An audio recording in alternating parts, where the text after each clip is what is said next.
임하셨네.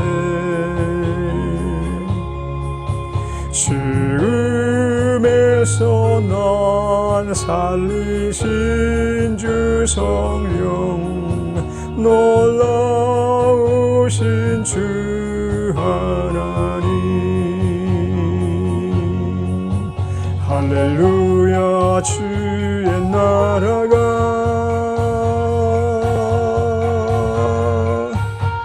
할렐루야 임하소서.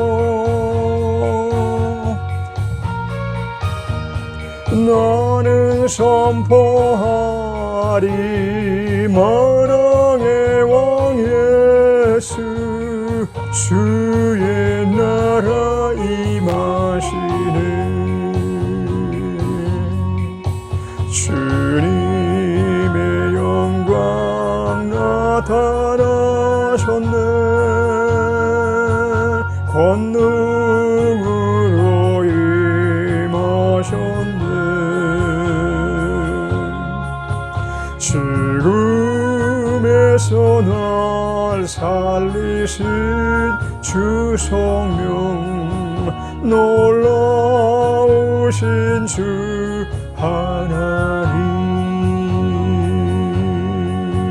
할렐루야. 주의 나라가 할렐루야 임하소서.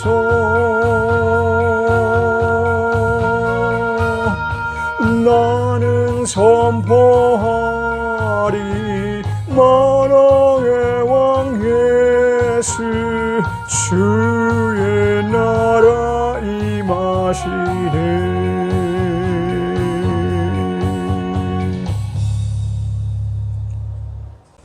하나님의 말씀은 베드로전서 3장 9절로 12절까지 읽겠습니다. 9절로 12절까지. 악을 악으로 욕을 욕으로 갚지 말고 도리어 복을 빌라. 이를 위하여 너희가 부르심을 입었으니 이는 복을 유업으로 받게 하려 하심이라.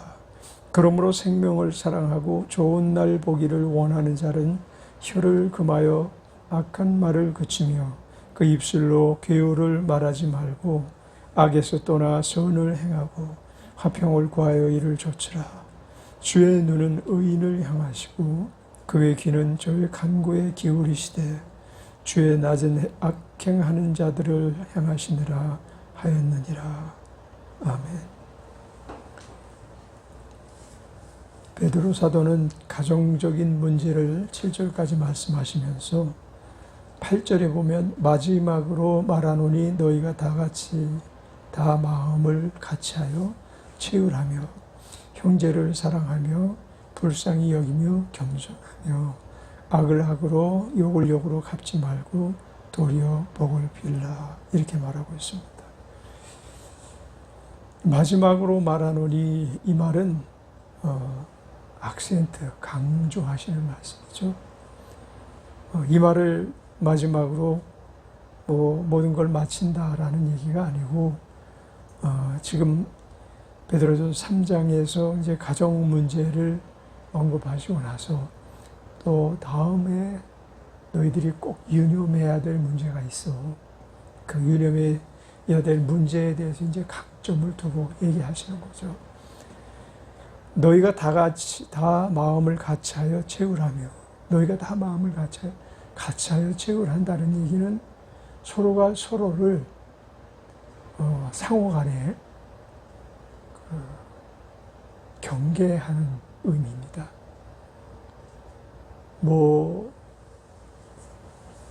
징계를 하고 매를 들고 이런 마음 자세를 갖고, 그리고 서로가 다 같은 마음을 가지고 스스로를 채울하면서 반성하면서 잘못된 것을 항상 흘려 떠내려 보내지 말고, 잘못된 것은 사라질지라도 우리 안에 각인이 되어 주님께서 우리의 고가점수를 매기실 때 반드시 드러날 부분이거든요.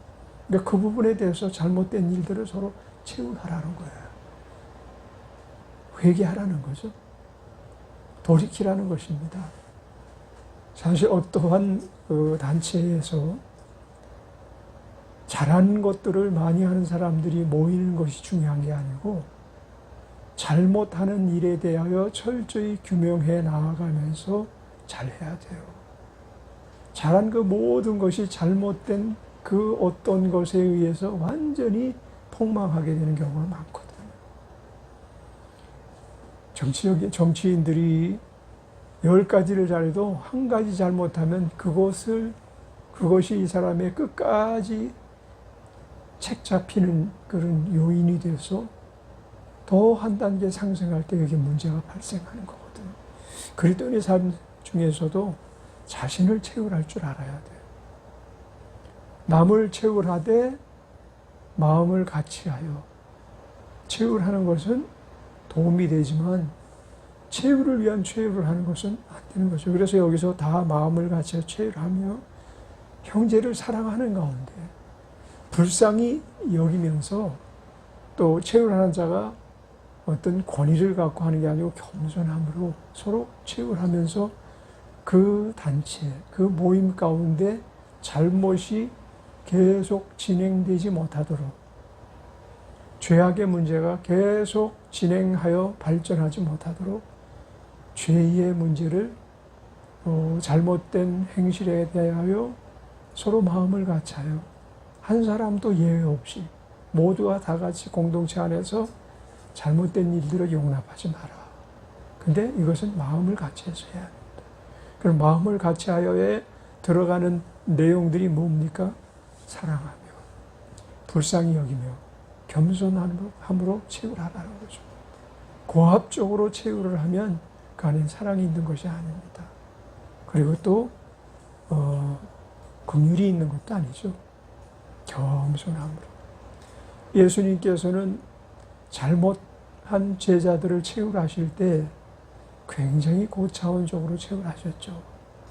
그들이 아주 즉시 돌이키지 않으면 안 될 만큼 전곡을 찌르시면서 또한 그것을 아주 온유함으로, 그리고 하나님이심에도 불구하고 권위적으로 하지 아니하시고 사랑으로 그 모든 문제를 풀어나가시는 것을 우리는 보고 습득해야만 될 부분이 아닐 수 없습니다.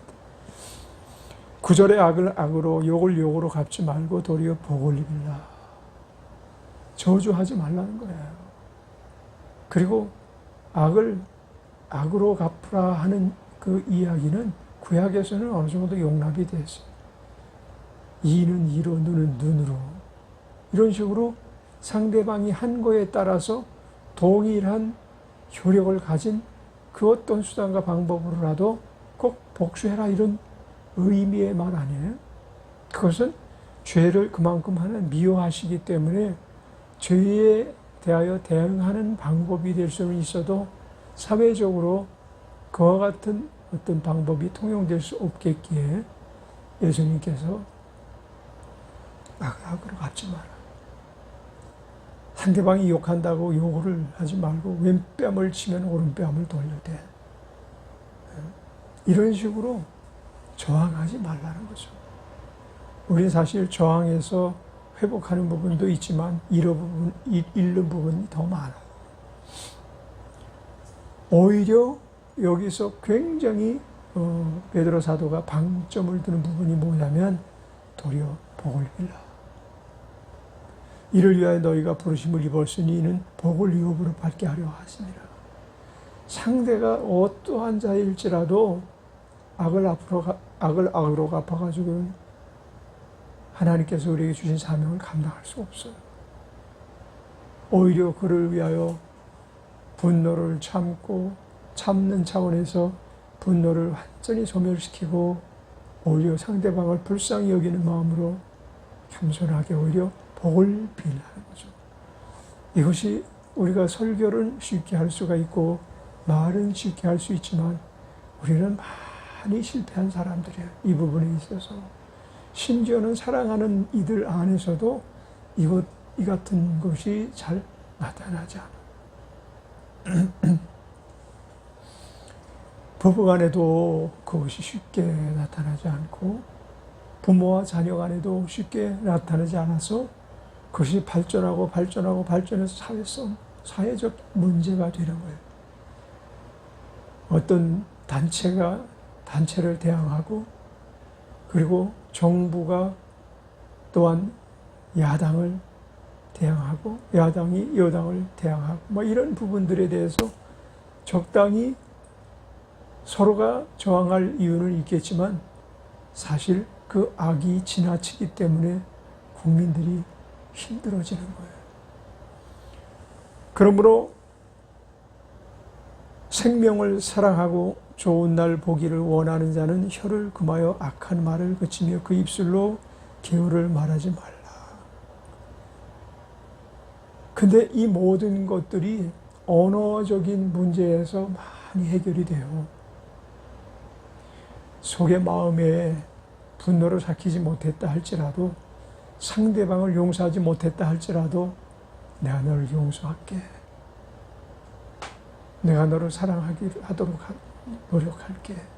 이 한마디가 자기 안에 있는 분노를 삭히고 자기 안에 있는 그 노여움을 삭힐 수 있는 단초가 제공하는 거예요. 시작이 되는 거죠.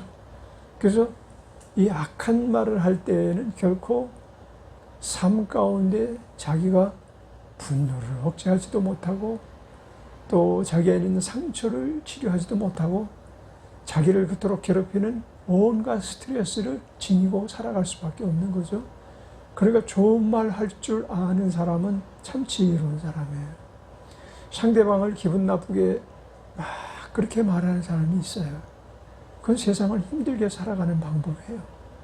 상대방이 어떻게 하면 기분은 상하지 않게끔 같은 언어도 구사할 수 있는가가 그 사람의 앞으로 그 삶에서 더욱더 자기를 발전시켜 나갈 수 있고 성공적인 맥락으로 자기를 이끌어갈 수가 있는 거예요.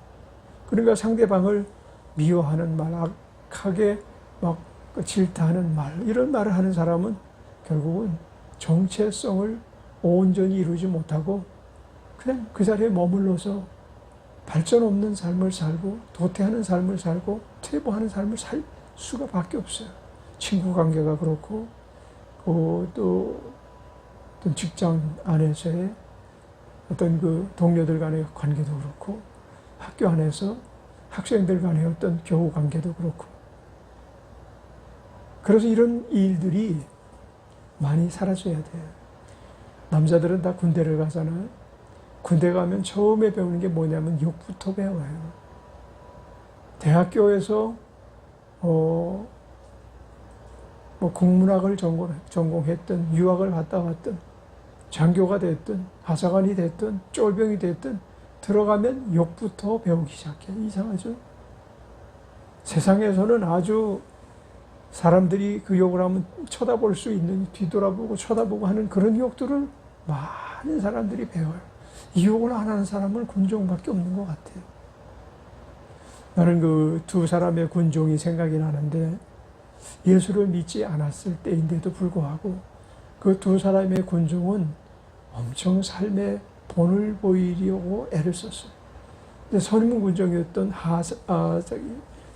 상병 군종이 제대 말년 병장 진급 못하고 상병으로 제대했는데 그 사람이 이제 굉장히 나는 2등병일 때고 1등병일 때고 그런데 복음을 직접 전하지는 않는데 관용이 있어요. 참아주고 남들에게 싫은 말을 안 해요. PX 관리도 같이 했는데 PX에 가서 외상으로 빵도 먹고 막 그러는데 갚으라는 얘기를 안 해요. 그런데 이제 선임 상사가 PX 관리장이거든. 그 사람이 이제 가끔 이제 빚 갚지 않으면 쫓아다니면서 야 임마 빨리 같이 뭐 하고 있는 거야 임마 해가면서 자식 봐라 그러면서 막 공갈 아닌 공갈 협박 아닌 협박 농담 반 진담 반 섞어가지고 체근을 하죠. 근데 그 사람은 그냥 거기서 그냥 섬기는 일만 해요. 그래 이제 어떤 일이 있었는가 하면 주일마다 주일마다 예배를 드리러 영내 밖으로 이렇게 줄 서서 구령을 붙여가면서 이제 가요. 그러면 한 20명 가까이 가죠. 그럼 나는 그때 쫄병이었는데도, 일병일 때인데도 맨 뒤에 섰다가 교회가 있는 마을로 막 들어가는 진입새에 다방이 있었어요. 맨 뒤에 섰다가 몰래 다방에 싹 들어가가지고 거기서 예배 끝날 때까지 기다리고 있어요. 그럼 이제 창문 밖에서 차 한잔 마시며 이렇게 기다리고 있다가 이제 일행이 이제 나오기 시작하고, 그러면 이제 그 계단 앞에까지 나와 있다가 저만큼 싹 지나가면 붙어요. 그럼 모르겠어요? 예배당에 가면 벌써 인원이 딱 체크가 되는데 모르겠어요? 단 한마디도 뭐라 말한 일이 없어요. 그래서 어느 때는 미안해가지고 같이 교회 들어가서 앉아가지고 꼬박꼬박 졸다 나오고 그랬어요. 그렇게 해가지고 제대할 때도 뭐 교회 다녀라, 뭐 예수 믿어라 이런 얘기를 안 하는데, 보통 상병 정도 되면 규율을 잡는 그런 위치에 있는 사람들이에요. 뭐 동원시켜가지고 막 빠따를 치고 그런 사람들은 되게 상병이에요. 그 다음에 고참 일병, 이 상병이 한번 딱 돌리고 가면 고참 일병이 또 돌리고 가고 그래요. 그리고 끝내요. 그런데 나는 쫄병인데도 불구하고 또 뭐 행정반 안에 있으니까 서로 부딪히고 만날 일이 많지 않으니까 그런 부분도 있었지만 그렇게 한 번도 얘기를 안 해요. 그 상병이 군종이 제대하고 또 이제 일병, 고참 일병이 군종 역할을 이제 맡아서 하는데 그때 사고가 많이 났어요. 우리 동료 중에 하나가 나보다 한 2, 3개월 선배였는데 아주 나 친숙하게 지냈던 그런 그 친구 하나 있었는데, 얘가 자꾸만 월담을 해가지고 탈영을 해요. 몇 번 그 방치를 했었는데 안 되겠다 그러니까 이제 그 부대 자체 내에서 유격대로 훈련을 보내기도 하고, 그런데 월담을 해서 탈영을 하고 집에도 갔다 오고, 또 그 강서비하에 있는 마을 근처에 가서 술을 먹고 들어오기도 하고 이런 아이였었어요. 그 충주대학 다니던 애인데, 근데 어느 날 이 아이가 술 먹고 비쳐 오다가 거긴 산업도로이기 때문에 트럭들이 엄청 빨리 달려요. 특히 저녁 때가 되면 120, 130 놓고 막 달리는 그런 도로인데, 거기서 그냥 차에 충돌해가지고 완전히 현장에서 죽사하고, 그래가지고 부대로 연락이 와가지고 군복 입고 그랬으니까 부대로 연락이 와가지고 뛰어나간데 군종사병하고 사관하고 일직사관하고 일직사병하고 다 막 상부에 보고하고, 그런데 그 시신을 수습해야 되잖아요. 시신을 수습하는데 군종병이 탈지면을 막 가져와서 그 흩어진 장기를 이렇게 장갑 끼고 그 무 안에다 집어넣고, 그게 또 솜으로 흩어졌기 때문에 몸이 조그매졌어요. 그걸 다 메꿔가지고, 그래가지고 이제 널판지 가져다가 거기다 해가지고 흰 휘장을 딱 해가지고 우리 그 이제 그 막사 안에 제일 외곽 지역에다 텐트를 쳐놓고 그 영안실을 만들어서 거기서 그 이제 부모들이 와서 이제 참관하고 장례식을 치를 때까지, 모든 그 처리가 끝날 때까지 입관식이나 모든 것을 그 나이 이제 뭐 한 22살 된 사람이 뭘 그런 경험이 있었겠어요. 그걸 다 냄새 나는 것을 다 이렇게 수습하고 붕대로 다 감아가지고, 그래가지고 그 하는 모습을 보고, 야, 예수 믿는 사람은 다르다. 같은 대대 아니니까 그 뭐 장막 보초도 쓰고 시신 수습하는 거 이런 거 다 우리가 같이 하긴 했죠, 나가서. 그런 모습을 보면서 뭐 싫은 말 하나도 안 하고 내색 하나도 안 하고 그냥 묵묵히 하는 거 보면서 예수 믿는 사람이 다르네, 이런 생각을 해서 그때 우리 그 렘반회의 그 보면 뒤쪽에 보면 쪽복음 있잖아요. 사복음서하고 시편 있는 거 조그만 거, 그걸 내가 몇 번 읽기 시작했어요. 도대체 예수 믿는 게 뭔지라는 것에 대해서. 그래서 조금 읽다가 이제 중단했죠. 또 믿음이 없는 사람이니까. 그런 모습을 보면서 그들이 행한 행실이 지금도 기억에 남고 그들의 삶이 어떠했겠는가 굉장히 궁금해져요. 그런가 하면 내 사수였던 사람은 초등학교 교사였는데 그냥 그 중대본부에 나가가지고 여비 같은 거 받고 그 담배 한 2보루씩 그냥 선물로 받아 나오고 일주일이면 3번씩 나가가지고 현황 파악한다고 나가가지고 이 배낭을 내고 나가면 그 애들이 배낭에다 담배도 넣어주고 돈도 넣어주고 그러다 보니까 제대 말년에 그게 이제 소원수리가 들어가가지고 그래가지고 이 김재호의 이름이 김재호 병장인데 연병장에 하루는 헌병이 찾아와가지고 김재호 병장 연병장으로 나오세요. 근데 막 산으로 도망가는 거예요. 그 이제 제대 발령 받고 갈 때 이제 타고 갈 자전거까지 하나 딱 사가지고 그러고 대기하고 있었는데 거는 거예요. 그러니까 막 산으로 막 도망을 가더라고. 근데 부르다가 이제 지휘관이 나가가지고 뭐라고 그랬는지 그냥 가더라고요. 근데 산에서 일을 많이 했죠.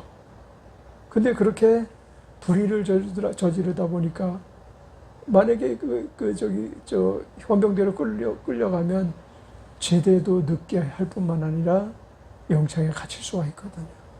근데 지휘관이 어떻게 얘기를 했는지 하여튼 돌아가가지고 무사히 제대를 하고 가는 모습을 보았어요. 우리가 살아가는데 악한 일을 하면 반드시 악한 것에 대한 보응이 있고 그래서 오늘 주의 눈은 의인을 향하시고 그의 귀는 저의 간구에 기울이시되 주의 낯은 악행하는 자들을 향하시느라 했느니라 라고 말씀하셨어요. 우리는 항상 보고 계신 주님, 눈이 우리를 향하고 계신 얼굴이 향하셨다는 얘기는 그의 모든 것들을 외면하셨다는 말씀도 돼요. 또 그를 분노하는 것을 감추고 계신 그런 모습을 연상하고 있잖아요. 그런데 눈을 향하고 있다는 것은 주의력을 기울이고 있는데 그에 대해서, 그 하는 일에 대해서 이렇게 보잖아요. 근데 우리가 뭐 하는 일이 상대방이 뭘 하는 일에 대해서 이렇게 그냥 얼굴만 향하고 있지 보지를 않는 경우가 많잖아요. 관심 없다는 거예요. 악을 행하는 자에게는 관심 없다. 너희가 장차 어떤 일을 당할 것인지 아시는 그분께서 그분의 관심에서 멀어지면 안 됩니다. 주님이 항상 우리를 주시하시도록 우리는 악에서 떠난 자들이 되시기를 주의 이름으로 축원합니다.